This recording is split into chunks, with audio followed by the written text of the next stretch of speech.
ঠিক এক বছর আগে ৮ ও ৯ অগস্টের মাঝের রাতে কলকাতার আরজিকর হাসপাতালে তরুণী চিকিৎসকের নির্মম ও বর্বরোচিত হত্যাকাণ্ড বিরাট এক প্রশ্নচিহ্ন হয়ে দেখা দেয় সভ্যতার সামনে। সে বছর ১৪ই অগস্ট রাত দখল কর্মসূচিতে সাধারণ মানুষের অংশগ্রহণ আজ ইতিহাস, কিন্তু উত্তর মেলেনি এখনো। আজও ওয়েস্ট বেঙ্গল জুনিয়র ডক্টরস ফ্রন্টের ডাকে পথে নেমেছেন মানুষ।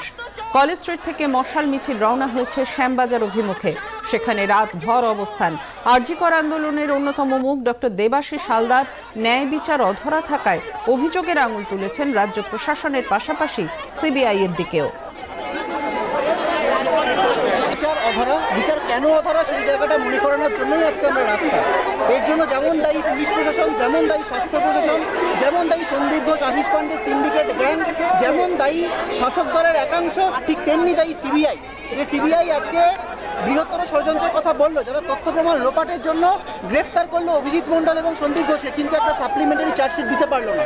ফলত এই প্রত্যেকটা জায়গাকে মনে করানোর জন্য ভুলিয়ে দেওয়ার রাজনীতির বিরুদ্ধে, ভুলতে না দেওয়ার অঙ্গীকারে আজকে আমরা আবার রাস্তায়।